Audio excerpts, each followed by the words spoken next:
Hello, huddlers. As B2B marketers grapple with ever shrinking budgets, partnerships stand out as a strategic beacon for not just extending resources, but also driving innovation and growth. Today, we'll uncover how building effective partnerships is becoming more of a science than an art form. I mean, if you think back 10, 15 years ago, yeah, there were people who did partner programs, but we didn't certify them. We didn't have sophisticated tools and processes and metrics that really are part of today's state-of-the-art partnership programs. So with that, let's welcome Asher Mathew, who co-founded and is the co-founder and CEO of Partnership Leaders. He may be like the most knowledgeable partnership person in the world. We'll find out. Asher helps partnership executives navigate their careers through a private network, education, research, and by speaking with groups like CMO Huddles. So with that, hello, Asher. How are you and where are you this fine day? Thanks so much for having me. I am in San Jose, California after a busy week of meeting with, I want to say I think I've met with maybe 300 partner professionals this week. It was a very busy week in the land of partnering. And so help us understand, how do what was the inspiration for founding Partnership Leaders, and, what gap did you fill? Yeah, so I can maybe give a slightly elaborated answer, and I think it'll help all of us in this discussion too. If you really think about the economics of partnering, right? There is the layer of producing something with partnerships, then there is the layer of distributing through partnerships, and then there is the consumption layer that can be solved through partnerships, right? And so if we convert that into how partner programs have worked traditionally, we've spent a lot of time on the distribution layer of partnerships, and the word channels is always used, like channel sales, channel marketing, distributors, those are the words that have been used historically, right? And then if we look at the consumption layer of partnerships, you can think of it as the services layer, where alliances have been used. The word alliances comes up a lot. The word solutions comes up a lot. The word agency, the word services comes up a lot, right? And so, but if we look at the production side of partnerships, which is really where tech companies get together, the word integrations comes up a lot, right? But it also leads to joint ventures. It leads to creating new products together, and so historically, the market has focused. Or at least I would say the community market has focused on building things for the distribution layer of partnerships and the consumption layer of partnerships. Right. But the tech partner professionals, the people that are asked to go figure out how to get on other companies' roadmap, they didn't have any place to go to. And it just so happened that I was one of those individuals, and I was looking for a place where I could go connect with other people who were just like me, and we would talk about best practices. We would talk about the lessons learned. We would celebrate each other's successes. None of that existed, and so we started this thing as a hobby. And just in every startup's journey, there are a few things that the world helps you with, and then you have to hustle, right? And so COVID basically provided us this amazing opportunity where the traditional community setup just didn't work. Like, there was no way for you to go meet with people because companies stopped travels, companies stopped a bunch of things, right? And so that gave us a chance to actually start this email group that had about 11 people on it. And then that thing became 900 people in 3 months. But all communities flourished, right? Like, all digital communities flourished at that point in time. The thing about ours was, you couldn't get in it if you didn't know anybody else, because we didn't have any resources, because at that point in time, all communities were, for lack of a better term, broke. Right. And so those are our humble beginnings. And since then, we now are the #1 global private network for people who identify as partner, as ecosystem, as channels, as alliances. Like, in the partnerships world, whichever identity you assume, we are the home for you. We have 1,700 paid members in 54 countries. That represents about 1,200 companies today. And then we Amazing. have all the way from SMB all the way to large. So like hot startups like Nectar.ai all the way to AWS, we work with all of them. And it's amazing because you and I talked when you were still working. Were you at Demandbase? I was at Demandbase, yeah, Right. yeah. Yeah, when you were still there, where you started this thing as yeah, maybe it'll be something, and next thing you know, it's a business, and it sounds like a very successful business. So It's congrats to actually you. it's a really fun one too, and I mean the audience may actually appreciate this, but there was a moment about a year and a half ago where our members actually called us out and said, "Why aren't you going building this thing out? You literally have everything that you need." And so, what is it? Is it money? Is it resources? Is it support? Like, what do you need to go build it? We actually like normally what founders do is they come up with an idea, then they go raise a bunch of money, then they try to go create a category, then they try to go do all these things to build a company, right? Very rarely do your customers just call you out. And we got called out. And so we said, okay, well, we're going to go do something about this. Yeah, which is just awesome. I want to go through the producing, distribution, and consumption thing because I think it's so interesting. And a lot of the CMOs and CMO huddles are technology providers, and Yeah. often they're not the whole thing, right? They're this, and the more that they can bring a complete solution to the customer, the Yeah. easier it is for them. So I'm so glad that you helped isolate that part of it.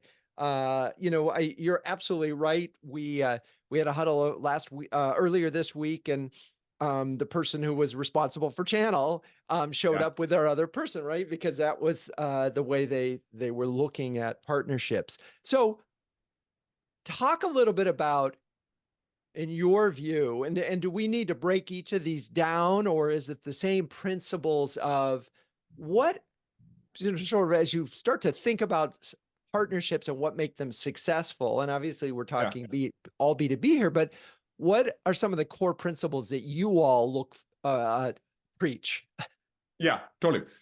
So my point of view after studying the market, and even though I was a professional and a practitioner myself, when you take on a role like this, you have a much wider point of view because like we have companies that are in all different phases of their journey. They serve different markets, right? To me, you have to have a very clear corporate reason to go partner, right? And the corporate reason is either I'm going to go build something, I'm either buying something, or I'm partnering. And in a lot of startups, like which is where a lot of this confusion happens, right? The partners just walk through your doors, similar to like not all of your customers are like your ideal customers. So they just walk through the door, and then they start demanding things, and it becomes a shiny object syndrome problem.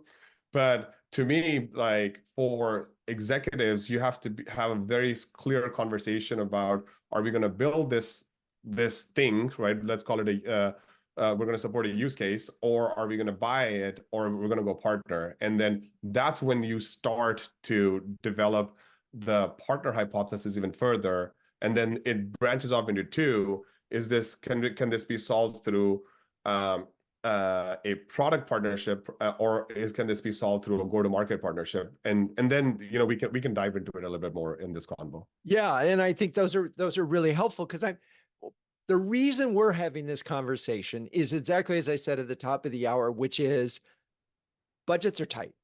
Yes. And you're trying to reach a group of people to get them to sort of put your product on the list, right? You're trying Yes. to get on the short list as a marketer. That's your goal, right? And Yes. obviously help in an ideal world close that deal. And Yes. partnerships can be, if done right, incredibly efficient because there's a partner out there that probably Yeah. already has a relationship with all the customers that you want to talk to.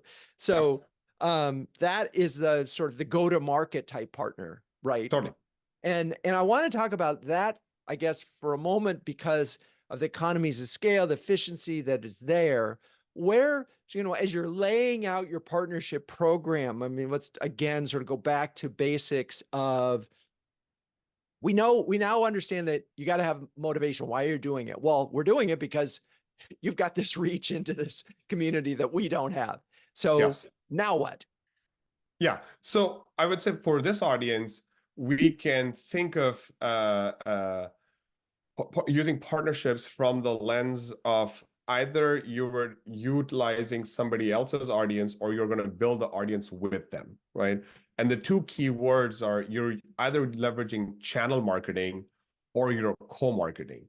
And in my point of view, they are two separate things, because when you're looking at channel marketing, you're saying, hey, I'm going to go work with a company and they already have a set of partners and I want to use their partners to get to my growth goals, right? And then there's co-marketing, which is I'm going to go and work with this other company and we are going to market to each other's audience. And that could be prospects or customers, right? And so those are two separate motions in my humble opinion. And both of them come with their own, I would say, quote unquote, planning tax. And I just put a document in the chat, and we can share this with the audience too, where one of your community members, John Miller, actually walked us through why it can be so difficult for marketing organizations to overcome this planning tax. And we can walk through that a little bit in the conversation too. Sure. You want to just share your screen and bring it up because or do you want me to do it? Well, I don't have the doc up. It's actually reported, so people can just download. But I can talk about it if you would like. Oh, I see. I got it. Got it. Okay, yeah, go ahead, please. Yeah. So one of the things that happens, and I've experienced this myself, and partnership leaders also co-markets with like brands like HubSpot and AWS, right? Is marketers have a list of priorities which are set up by the direct team. And then they want to go, like somewhere in there is a partner team that wants to go and work with other companies. And because the resourcing is always, in most cases, comes in the form of, I'll give you 10% of a marketer's time, but the resourcing's burden is maybe like 100x what that person has time for, right? And so what happens is there's this triangulation that needs to happen. And so 3 different content calendars have to get together in this co-marketing scenario, right? And the organization isn't ready for that. And then sometimes it takes time. Like if you were to go do a campaign with like McKinsey, Bain, and BCG, like their content calendars are like forever, right? Like they have no sense of urgency because they're going to do something for 100 years, right? And so the timeliness of this thing becomes very problematic, even though people have budgets, right? The budget is not the problem. It becomes how do I utilize each of those resources in a timely manner? And then one company always has more urgency than the other company, and then this planning tax gets created, right?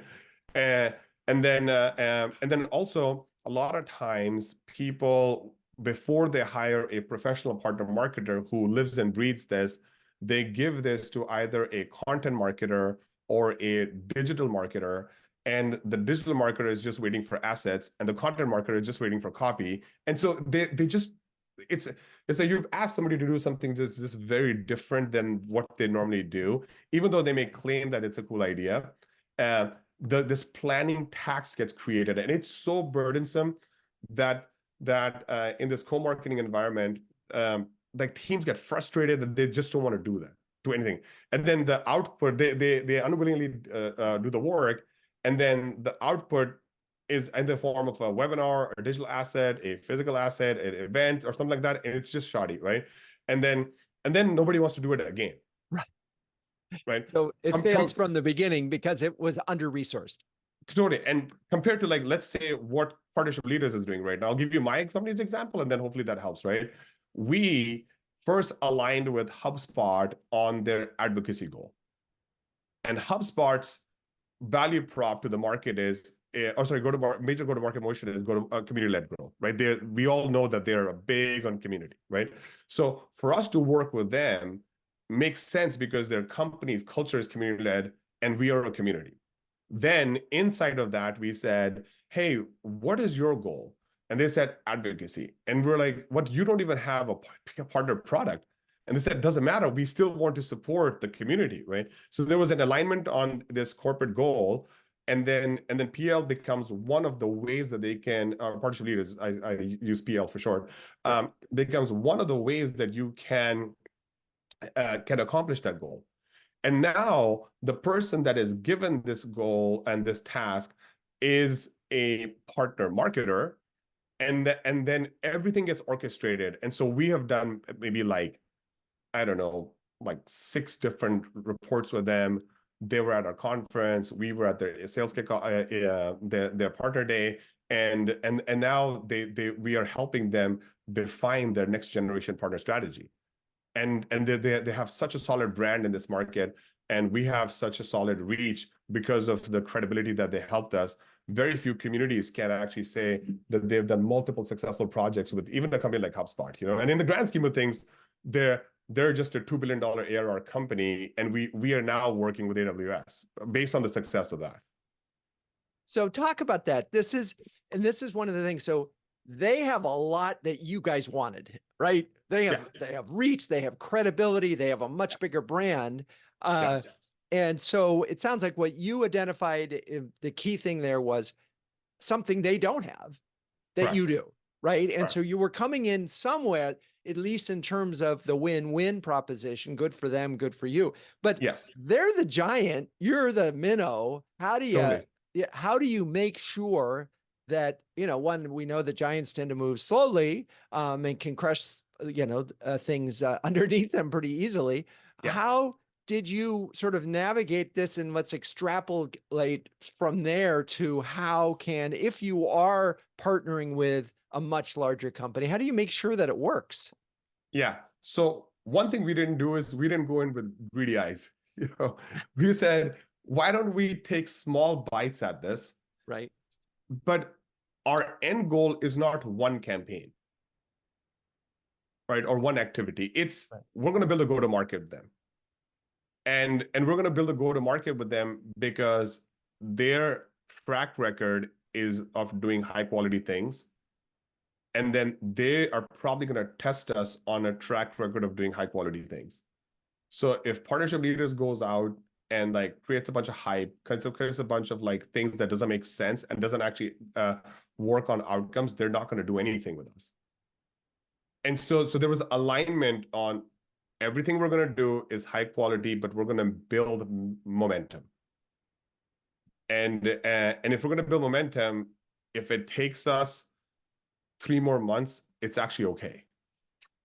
Because once we have the momentum, it's going to be hard to stop us.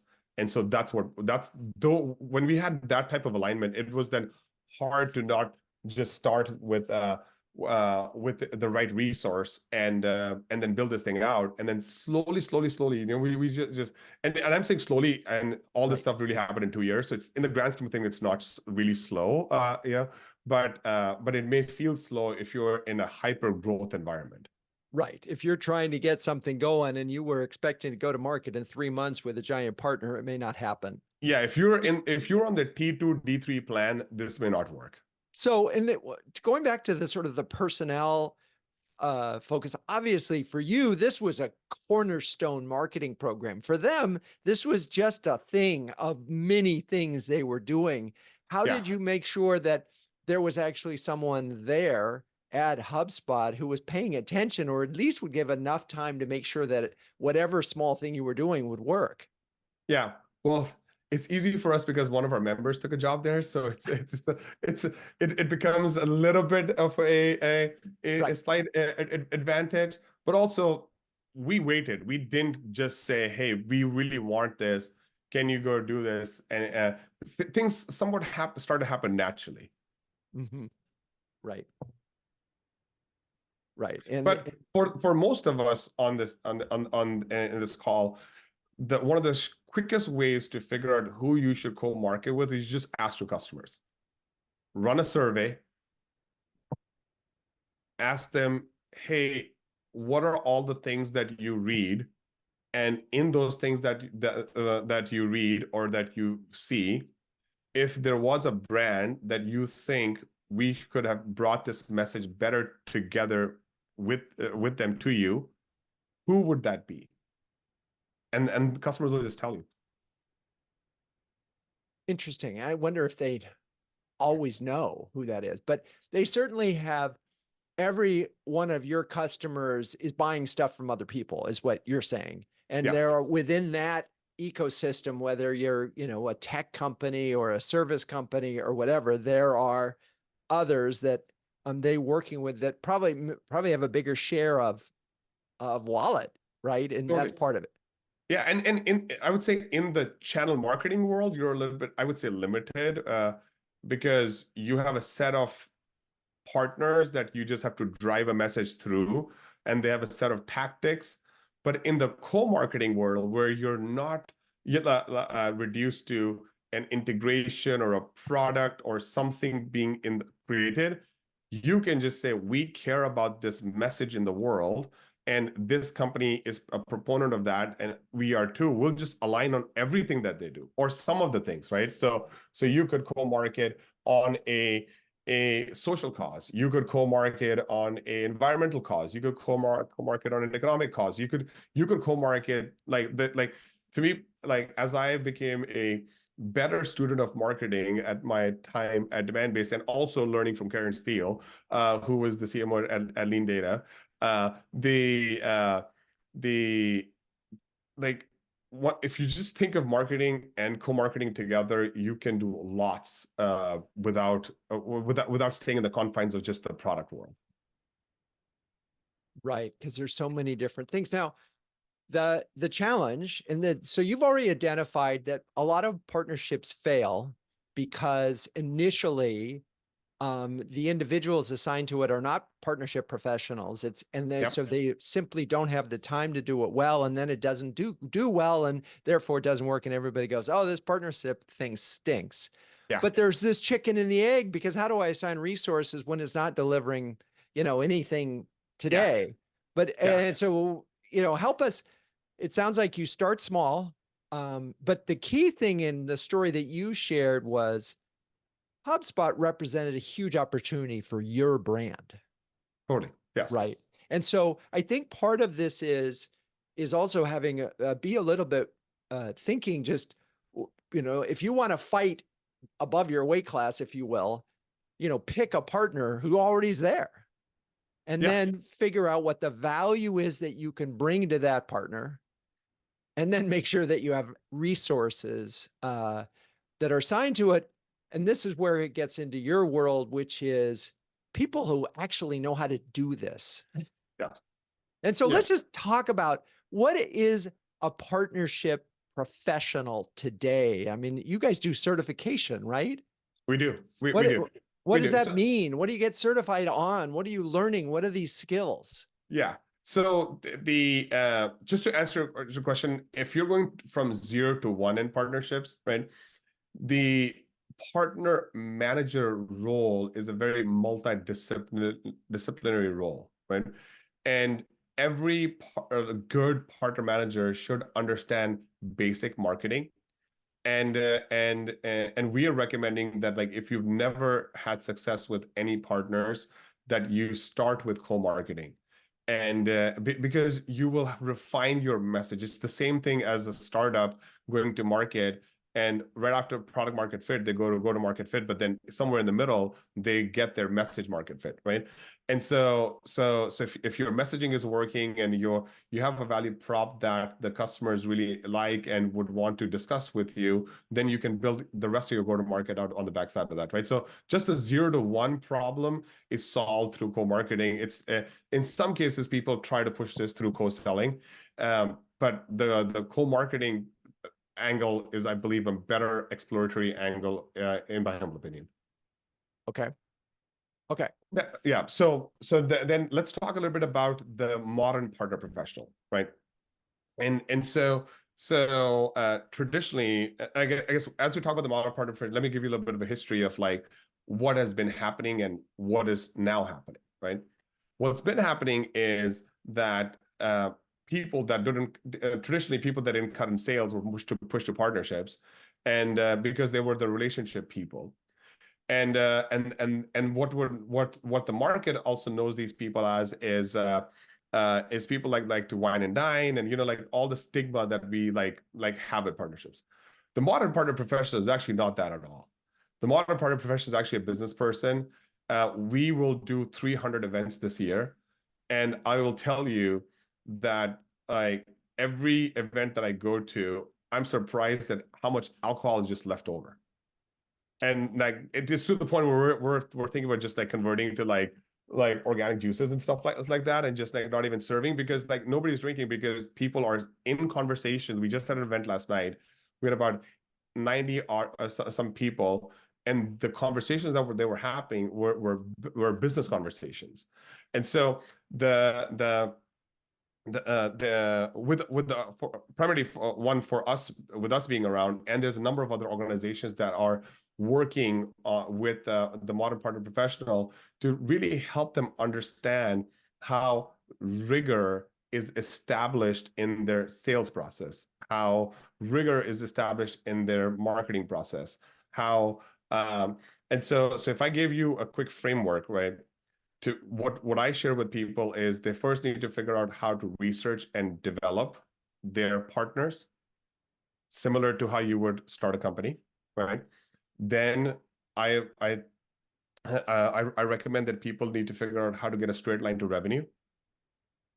And then once they've figured that out, they need to figure out how they get a straight line to repeatability.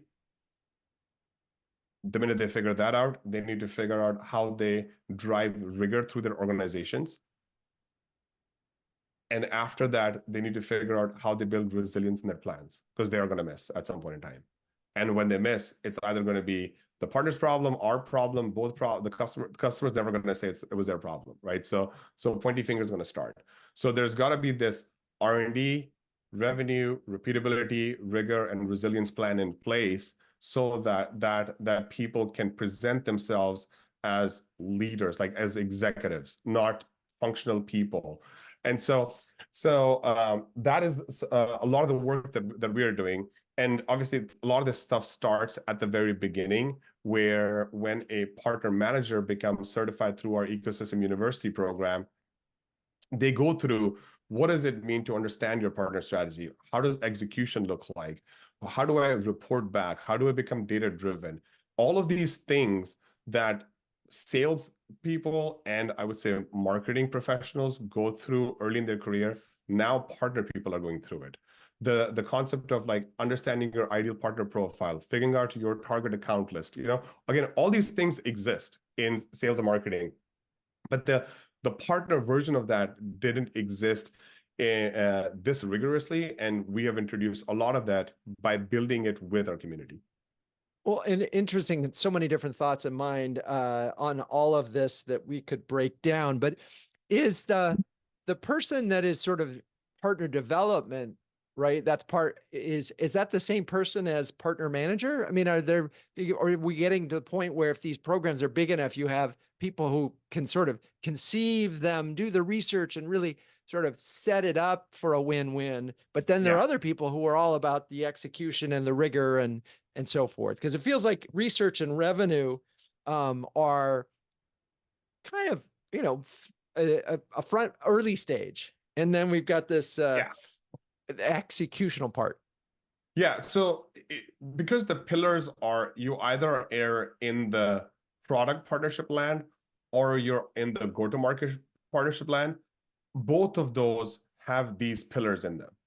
Right? Because if you're in the product partnership land, you have to figure out which use cases am I going to go solve for. And then when I figure those use cases out, how do I figure out, align our roadmaps together? Once I figure that out, what's the commercial model for that? Like all these, it's literally the same thing as building a startup, right?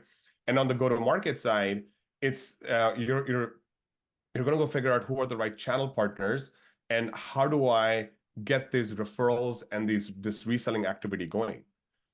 There's a third component to these days, which is becoming very popular, called marketplaces, and it's no different. You have to figure out which marketplace am I going to go list on, and how many resources I'm going to put behind that, and that primarily depends on which cloud provider your customers prefer. Interesting. As I'm thinking about this, as you're elevating this this level, and I'm imagining at some organizations, this notion of a chief partnership officer Yeah. is emerging. Yes. Because Yeah, so that would be the third gift of the world to us. As I was talking about the other gifts of the world, because every startup has, I would say, some macro help that allows it to take off.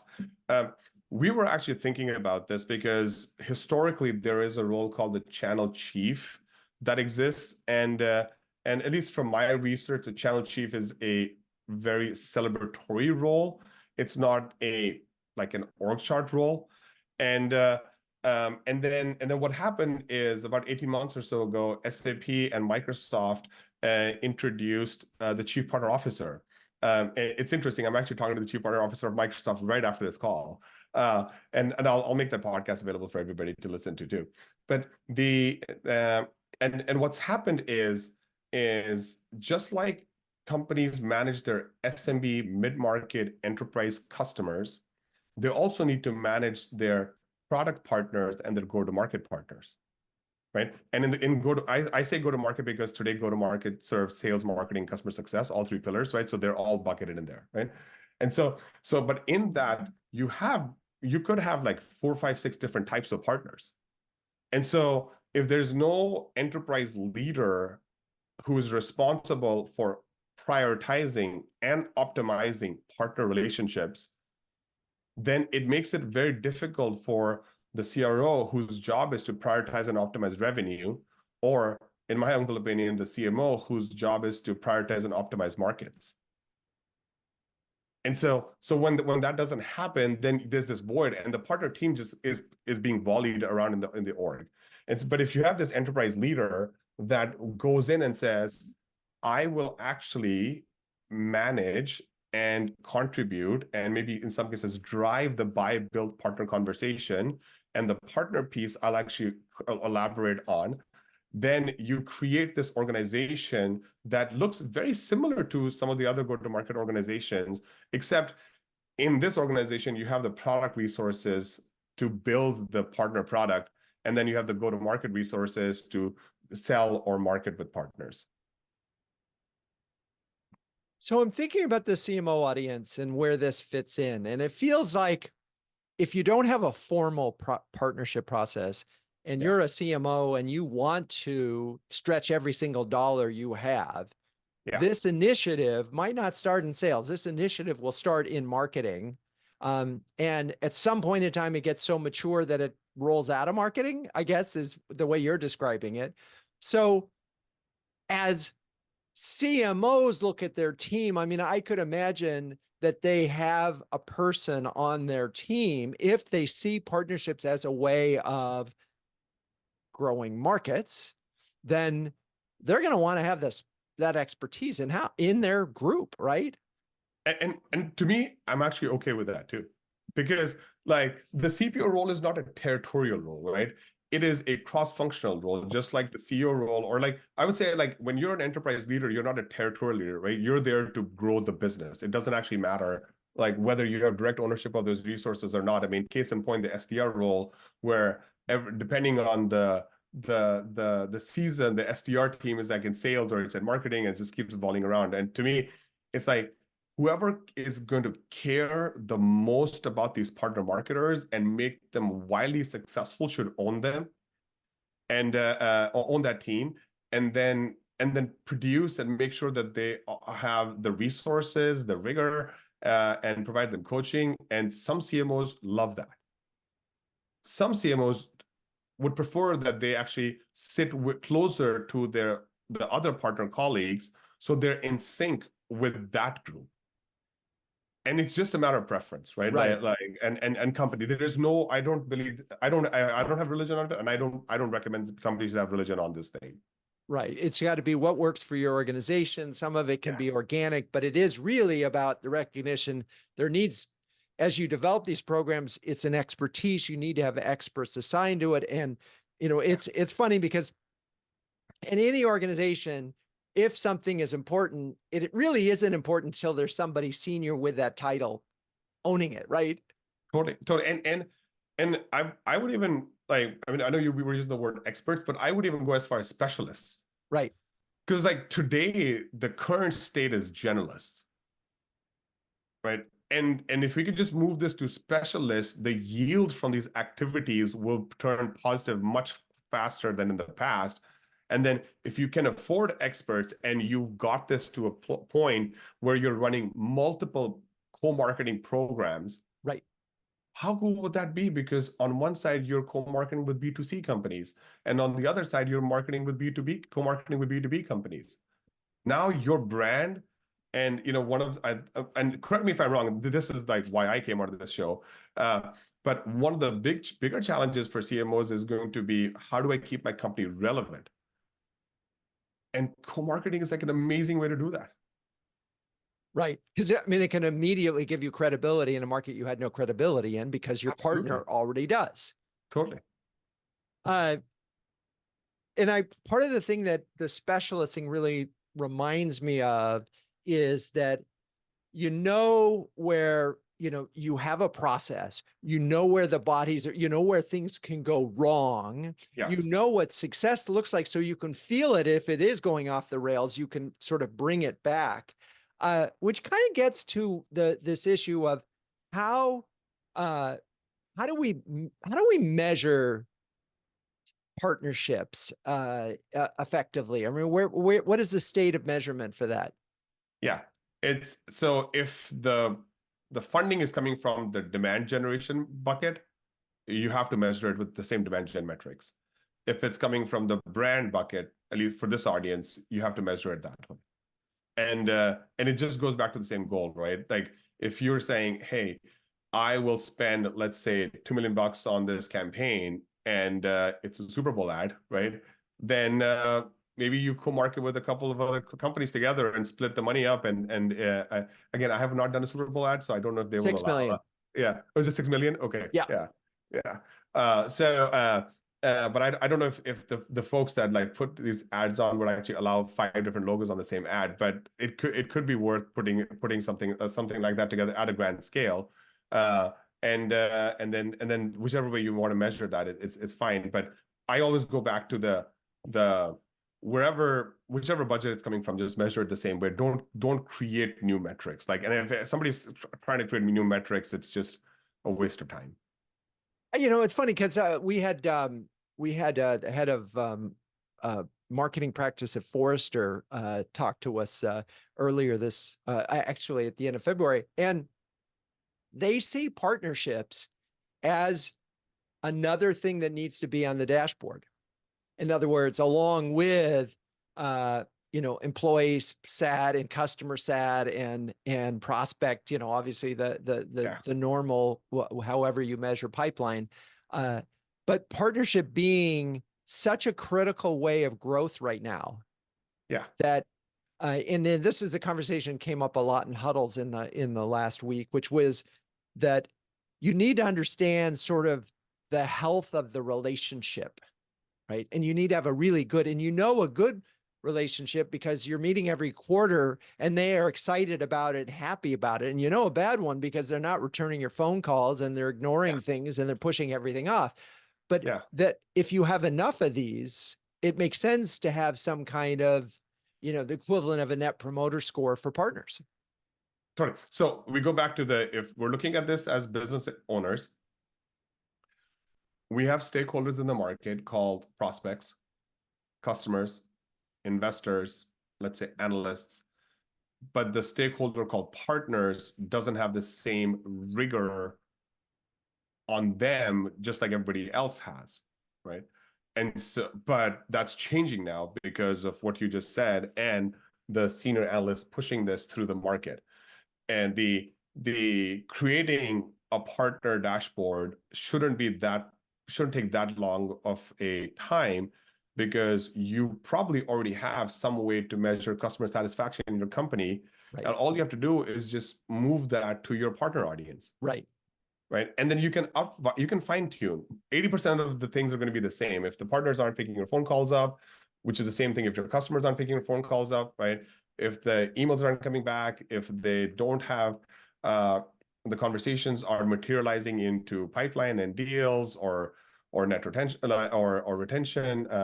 Like it's but they're not different. They like it's not a world to be scared of, I guess is probably what I'm pointing to.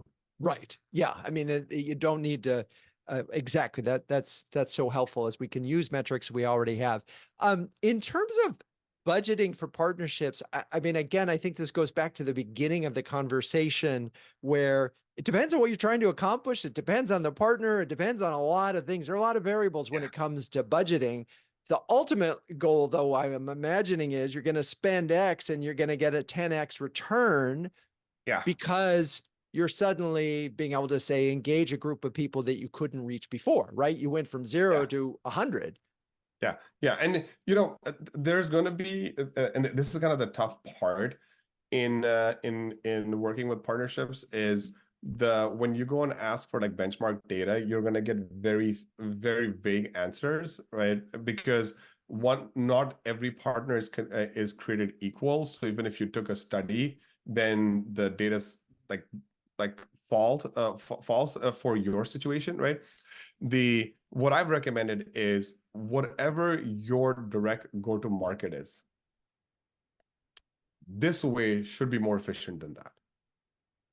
And even direct teams today, at least this is when I ran direct teams, when you hit a benchmark, you're trying to figure out how to get that more efficient. And so you have to apply the same rigor on your partner go-to-market too, and push it to see how far it'll go. Right. And you'll start to hit cost per lead metrics and cost per opportunity metrics. They're all the same metrics, right? And so all you're doing is adding another line that says partner and start measuring that and seeing if we can improve that quarter over quarter. So I'm And imagining a scenario that's easy to sort of think about. So you're in 3 vertical markets now. You want to get into a 4th vertical market, and you say, we know what our costs are for these 3 vertical markets because we're going and we're doing it on our own. So now, and you kind of know what your cost per opportunity is, or you should. So now we say we're going to pick a new vertical, but instead of doing it direct, we're going to partner. So whatever our cost per opportunity is, if you will, we want to make it half, right? Yeah, half may be aggressive going out the door, but start with like, let's say 10% or 15% or 25%, right? Like half, I feel like is a little extreme, but you could try it. You could say a quarter of our budget, we're going for half, right? And the rest, we're just going to go for 25% and just see where you land. But even 25% improvement in efficiency and opening up a new market is huge. Totally. Huge. Yes. I mean, at this point in time, I imagine that most of the CMOs with a mature go-to-market motion would be thrilled with a 10% efficiency from a partnership. And that's just program dollars, right? You're not equating the resourcing dollars. And if you look at it from a company level, the company did not have to register in that market. Like I'm assuming like there's other compliancy things that you have to go do. None of that had to happen. And but I don't know if all of those costs actually factor into your cost per opportunity, but maybe they do in sophisticated organizations. Right. So one of the things that obviously comes out is defining these win-wins, right? That's and then being able to envision that. And when partnerships fail, it's typically because one side's getting greedy, right? That they want more, or they were expecting more, or they're expecting it to be easier or whatever. And they don't see the value equation. So this feels like a very fundamental part of the partnership ecosystem, is just being able to create equitable and envision equitable arrangements from the start. Yeah. And by the way, it's not rocket science, right? Like some of the chatter on LinkedIn makes this feel like it's rocket science. Like it's literally like getting on a call, spending 20 minutes, and for seasoned operators, which most of, like I would say all of your members are, this is a very straightforward thing. You know whether this is going to work out or not, based on the conversation. Right. And because of all these other things that we've already talked about, that they have the interest in it, they have the same goals in terms of, oh, we want to do this efficiently too, and you bring this to the table. And again, even a small brand has something to bring to the table. Usually, it's something innovative that the big company simply can't do. Are there any trends that you're seeing that will be shaping future partnerships other than we're all going to do more of them? So I would say we're all going to do more high quality partnerships, because right now, and this is a slight concern of mine too, is like we're all very high on partnerships, right?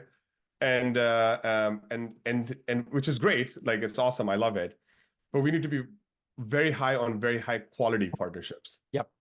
Right. And so that's what I think is actually going to happen, is the world's going to wake up and find out like, hey, you can't actually partner with everybody. You have to establish rigor. And if it's not repeatable, you're not going to do it. And some people will follow this repeatability and rigor thing to the dot. And all the really good operators will like look at it like, we have to make this thing work this way. And that's where the seasoned folks come in, right? Like they know that if it's not repeatable, we're just not going to do it. And then they cut bait, and then what you're left with is amazing, solid partnerships that both companies are very proud to be a part of, and they feel like they can go to the customers, and the customers are singing their praises. And you'll know, like within a quarter or 2 quarters that of launching, that it's actually working. Yeah, it feels like, again, this is the focus is your friend. You don't need 100, you need 2 good ones in a lot of times. Okay, well, we're running out of time, so let's just wrap up for B2B CMOs when thinking about partnerships and approaching them. Let's wrap up with 2 do's and 1 don't when it comes to building effective partnerships. Yeah, so my 2 do's are going to be, please look for repeatability and drive rigor from the start. And then don't would be like, don't tolerate vagueness, because don't tolerate anything vagueness, like if it's vague, don't tolerate it, because it doesn't exist. Like the world has been doing partnerships forever, and there's enough seasoned partner professionals out there. If you're tolerating vagueness, you're allowing like unpredictability to jump in from the beginning, and it's going to cause problems down the road for you. Got it. All right. So keep it. This is why people have scopes of work and partnership agreements, all those things. Well, Asher, people write 2-pagers if they have to, and review that until it's very clear what both parties are going to get out of it. So if people want to find you, Asher, where do they look? LinkedIn?